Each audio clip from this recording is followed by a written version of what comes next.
Iraani terroristlik režiim sattus aprillis maksimaalse surve alla. Nüüd, 15. aprillil 2026 näeme süsteemi, mis on seespoolt raputatud ja väljaspoolt piiratud. Islami revolutsioonilise kaardiväe juhid langevad üksteise järel. Teherani poliitiline juhtkond näitab selgeid nõrkuse märke. Ja Ameerika Ühendriigid hoiavad oma maavägesid pidevas väljaõppes, korraldades õppusi, mis näitavad tõelist valmisolekut suuremaks eskalatsiooniks. See, mis juhtus, oli samal ajal lihtne ja tõsine. Aprilli alguses kinnitas Iraani meedia ise Islami revolutsioonilise kaardiväe luureorganisatsiooni juhi surmarünnakus, mille režiim omistas Ameerika ja Iisraeli vaenlastele. See ei tabanud lihtsalt suvalist inimest. See tabas režiimi repressiooni ja jälgimisaparaadi üht kõige tundlikumat keskust. Kui luure juhtkond kõrvaldatakse, ulatub mõju kaugemale sõjalisest valdkonnast. Süsteem kaotab koordineerituse, kaotab usalduse ja hakkab tegutsema hirmu all.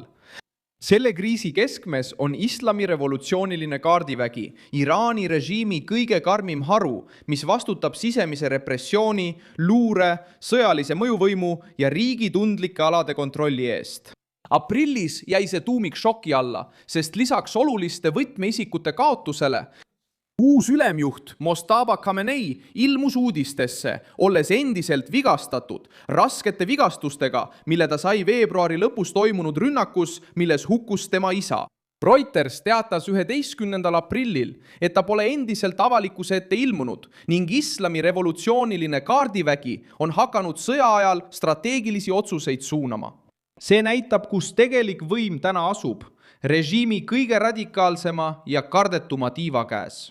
See annab kõige rohkem tunda Iraanis, eriti Teheranis, kus sõjaväelased hoiavad ülal käsustruktuuri. Kuna uus juht on endiselt nõrgenenud ja varjus, jätab see süsteemi sees mulje ebakindlusest. Ja miks see oluline on?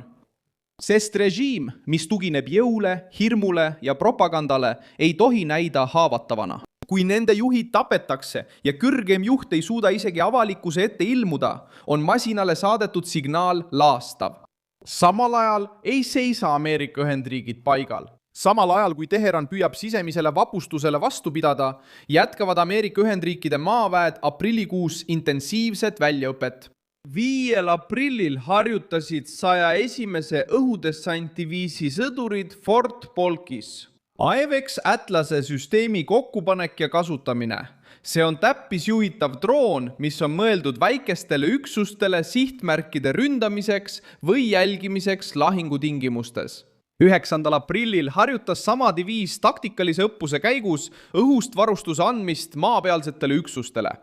12. aprillil rajasid logistikabrigaadi väed kaitsepositsioonid ja harjutasid haavatute esmaabi andmist sõjaolukorra simulatsioonis.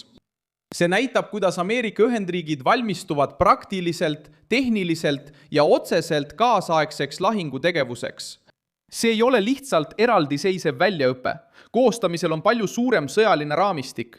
12. aprillil teatas Reuters, et Ameerika Ühendriikide keskväe juhatus andis teada Iraani sadamatega seotud mereliikluse blokeerimise algusest, mis algab 13. aprillil.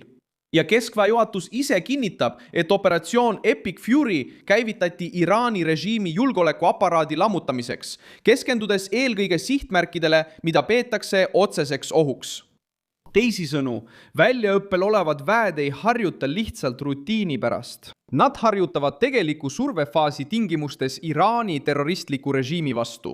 Kui kõik kokku panna, muutub olukord selgeks. Ühest küljest kogevad süsteemiga seotud iraanlased juhtimiskokkuvarisemise tagajärgi.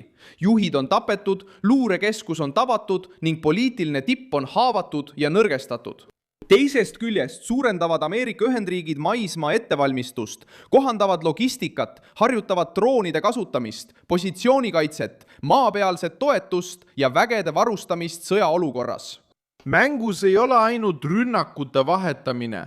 See on katse murda režiimi selgroogu, mis on aastaid külvanud terrorit, rahastanud relvarühmitusi ja destabiliseerinud piirkonda.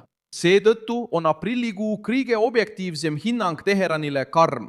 Islami revolutsiooniline kaardivägi saab jätkuvalt lööke olulistes punktides. Režiimi poliitiline juhtkond näitab ilmset nõrkust ja Ameerika maismaajõud kiirendavad oma ettevalmistusi, andes selge märgi valmisolekust. Iraani terroristlik režiim kaotas aprillis olulisi juhte, nägi oma võimuahela paljastumist Iraani enda sees. Samal ajal kui Ameerika Ühendriigid harjutavad maismaal ja hoiavad sõjalist survet, et takistada sellel struktuuril taas rahulikult hingata.